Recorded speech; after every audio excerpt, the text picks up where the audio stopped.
وهيسان كلا مركب مسلمين ما مجا عربيين لقاتبة شروطي ما يشر تنقلوا قوة فخصنا هاي مركب خارج كذا قرداد أنسى منه أو حكم ده علماء إن هذا لقار كذا الله ربي إن ترجمان أو صومالي بيور أو كلين أو صومالي أو صح أو نظيفة إن كدجان أف عربي كسمعنا يعني وقفكي علماء هذه وكالي ونقدم قف ترجمان وكلا أف عربي ترجمه هبل بايدي ابن تيمية يدي ابن هبل بايدي ابن هبل بايدي تاسو قالت معها واحد شيخ كنا قاعدين ثاني هذا إيه أخرده وحن قرن جيس قالت نيويدي معركتين هذا محاتري كده علماء هذا يبقى عالم محاتري أنا عالم وعن كله هو مكروه أوكي حرام من جرسيناي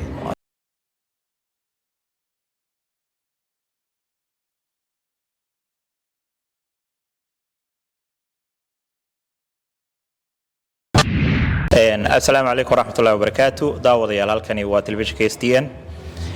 waxaa halkan ila jooga culimada waaweyn Sheekh Xasan Jaamici waxaana hadda inoo soo gabagabowday xaflad ku saabsanayd dhaqanka iyo qurbaha Sheekh ku soo dhawow marka hore telefishinka KSTN badana horta aan kaayar araarta waxa culimadu horta waxa dadku bad ka hor hadashiin laakiin su'aalo badan horta fursad leeyahay helo leedimo weydiiyo intii aad meesha dooda ku jirteen waxaad ka hadlayseen oo soo hadal qaadayseen dhaqanka islaamka waan ognahay diinta islaamka in ka badan 1 bilyan baa haysata marka aad leedahay dhaqan islaam maxaad u jeedaa adoo soo koobaya bismillaahir rahmaanir rahiim marka aan leenahay dhaqan islaam waxaan ula jeednaa dhaqanka hoos yimaada sharciyada islaamka sharciyada islaamka marka aan leenahay waxaan ula jeednaa dhaqan aan ka hor imaanaynin kitaabka oo ah hadalladii ilaahay subxaanahu wa ta'ala iyo dhaqan aan ka hor imaanaynin sunnada nabiga calayhi wasalaam oo ah nabiga hadalkiisii dhaqan aan ka hor imaanaynin saasan ula jeednaa marka dhaqankaasi oo islaamka waxaa hoos yimaada 2 bilyan hadda aad sheegaysay ayaa hoos yimaada marka dhaqamo kala duwan laakiin Pakistani Somali Muslim Indians dhaqamo kala duwan ay leeyihiin dhaqamadooda marka waxay hoos imaanayaan kii islaamka dhaqamadooda marka iyagu khaas u yahay wuxuu noqon karaa dhaqan sax ah iyo dhaqan khaldan wixii sax islaamka waafaqsan waa la qaadanaya wixii khaldan lama qaadanaya saasan ula jeednaa marka dhaqanka islaamka aad iyo aad baad maasantahay marka dhaqanka laga hadlayo luqadda Soomaaliga iyo luqadda ayaad had iyo jeer xoojisaan laakiin culimadiina iyo wadaadadiina waxa la idinku eegaynaa inaad idinku laftigiina dhaqankii la dagaalamaysiin waayo marka uu ninka wadaadkii dadkii wacdinayo qolkiiba konton كلمة vocabulary أف عربي استعمالها تسمينها هنا إذا كي دقن كلا تكلميسين ما إلا لما تكلم معه بالعكس وحاله حجنا يا دقن كإسلامك سواء دقن كإسلامك وح أصله لغة عربية وحي لغة عربية كبحسن وحي هو إيمان أيان سيد هداية عندها يؤكل هذا دقن كباكستاني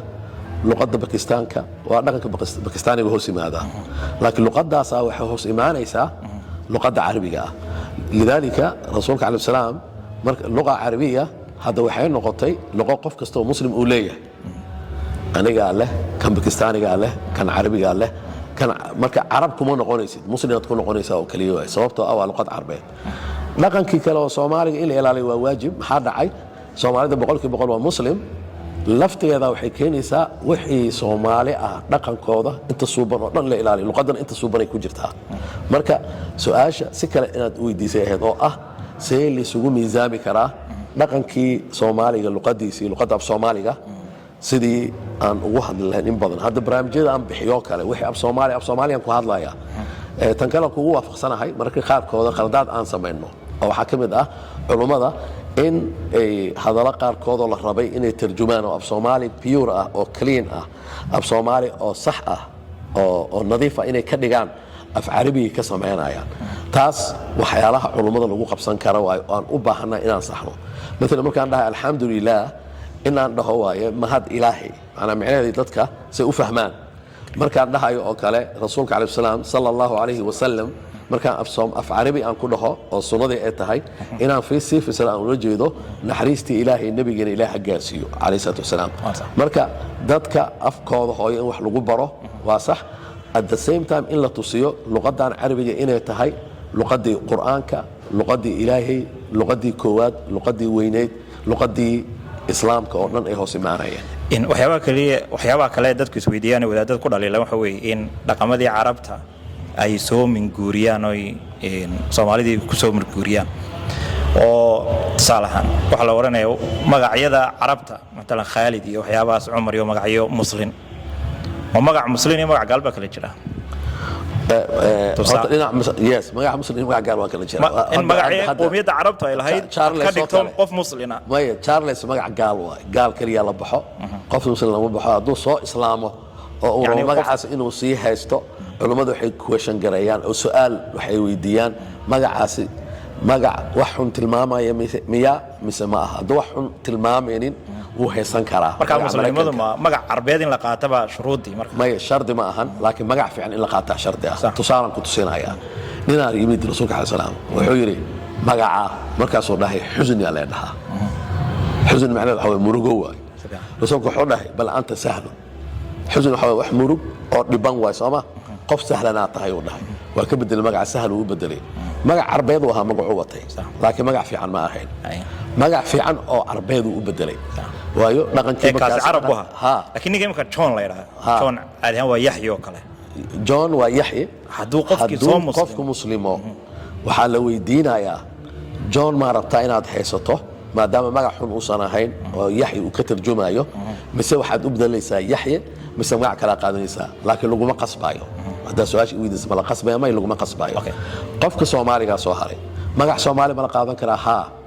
maxaa kamid ah magacyada Soomaalida waxaa kamid ah Samatalis magac Soomaali waa Sooma Awaale waa magac Soomaali Sooma waxa soo dhan magacyo muslim noqonaya maxaa dhacay inuu wax wanaagsan yahay shardi ah ee magac carbeed inuu noqdo shardi ma aha waxyaabaha kale jirta su'aalaha lagu qaadkaynay raali noqo waa soo dhaweynaya waxyaabaha kale la inagu wadayo waxa weeye in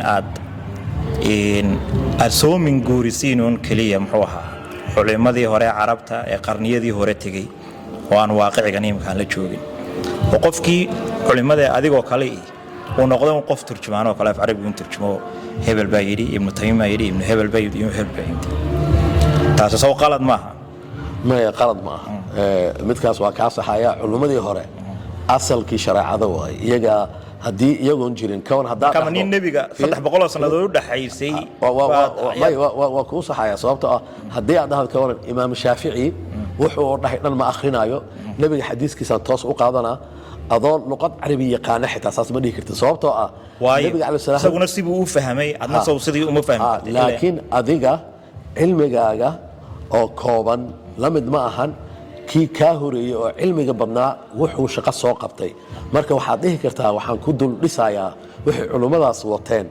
waxaan ku dul dhisayaa cilmi kale hadda aniga markaan hadlay hadaayad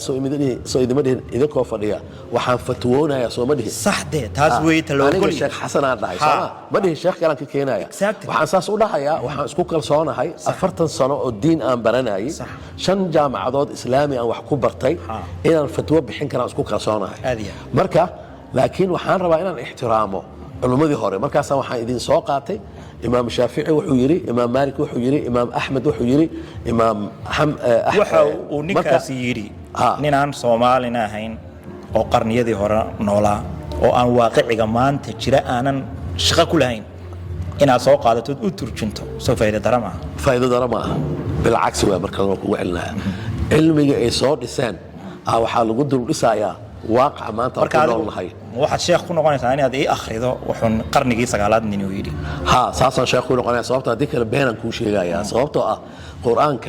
ما أنت الصوت جي إلا حد وسلسلة إسحاقته مركز سلسلة نحن لقى ما قبسن كرو قلنا لقى ما قبسن سيدي هذا دي وفا أنت هذا عالمة وفرت سلسلة دين تكوتشري سيدي هذا فأنت ما ند إيش شيء كرين وكوشي كلا لكن وكوشي كلا لكن مفاهيم تيهره وسلسلة اسكو حرن دين سلام كا وساس أسميسن وسلسلة اسكو حرن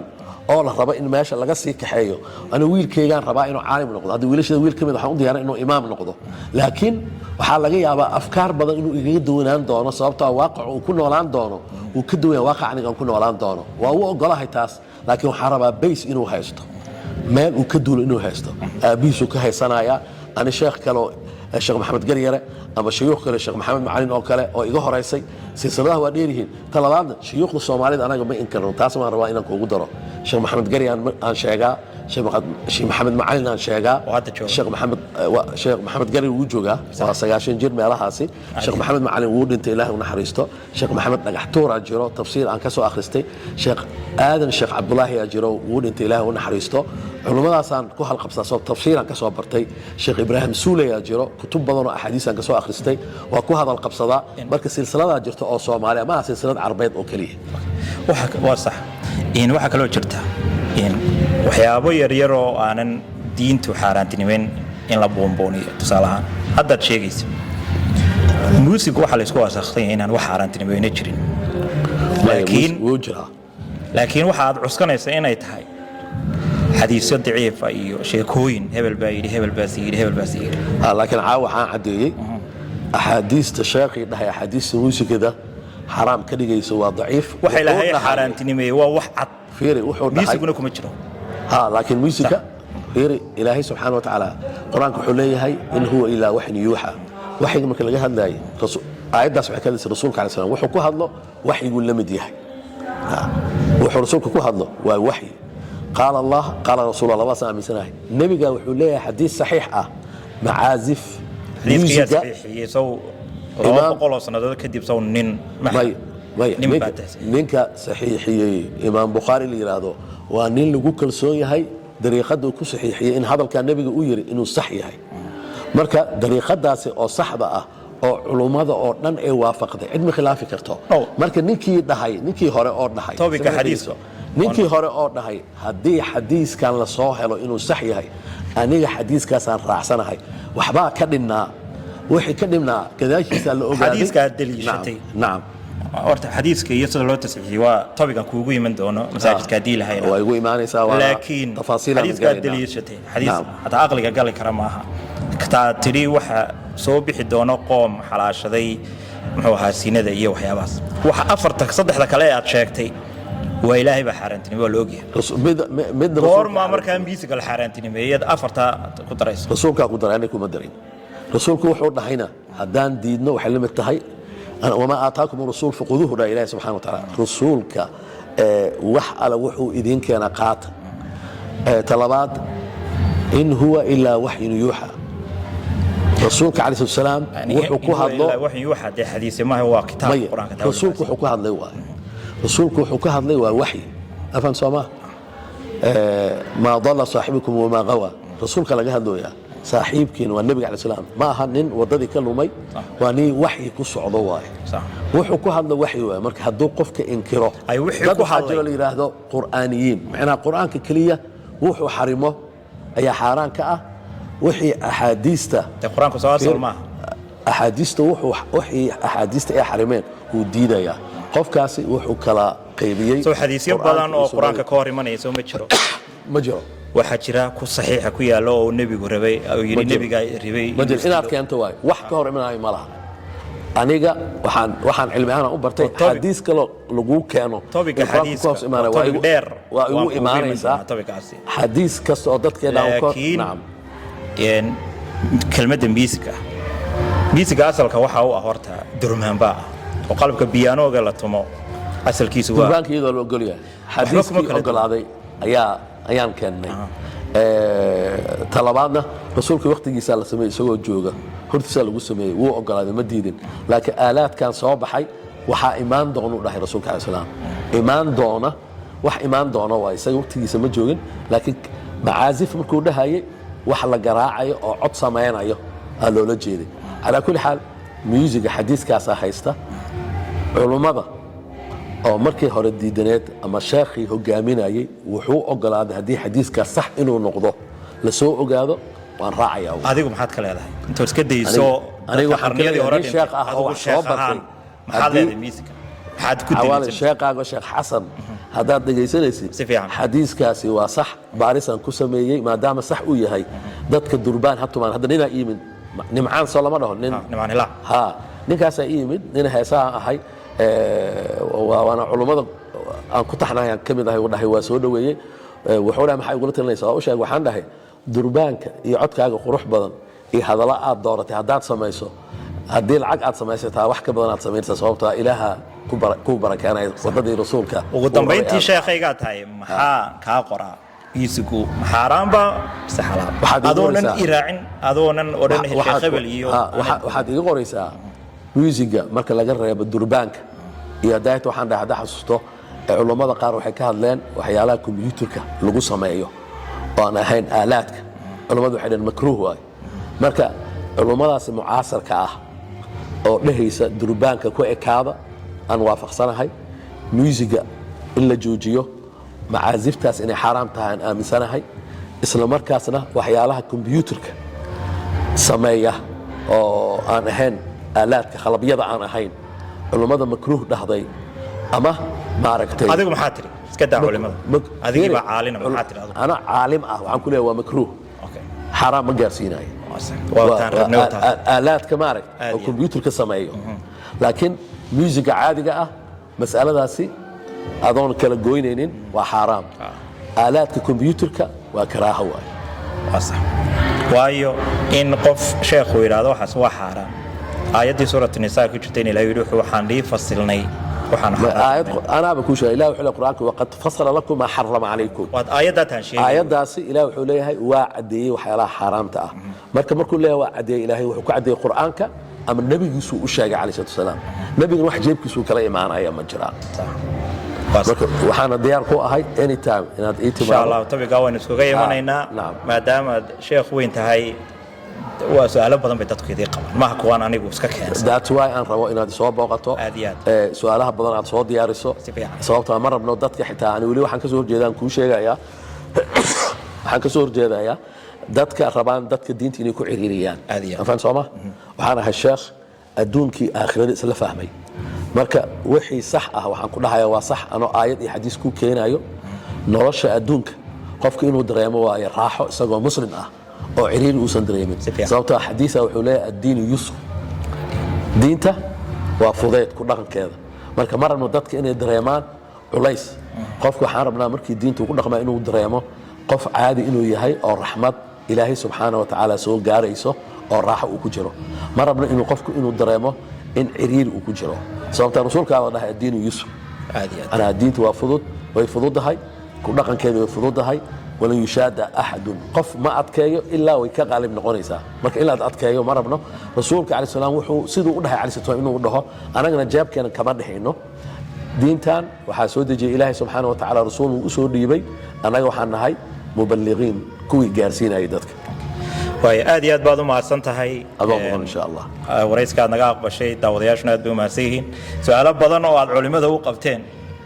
intaasoo sannadood buu sheekh jaamic idiga hor hadli jiray waxaan aaminsanahay inaanan su'aalo aynaan fursad ugu helin laakiin insha allah waad ka bogan doontaa adigay kuu soo gudbin karaan aad iyo aad fadhiga soo socdaan wada kulmayno insha allah aan wixii su'aalo dhan ka wada jawaabayna haddii la yiraahdo aad iyo aad baad u mahadsantahay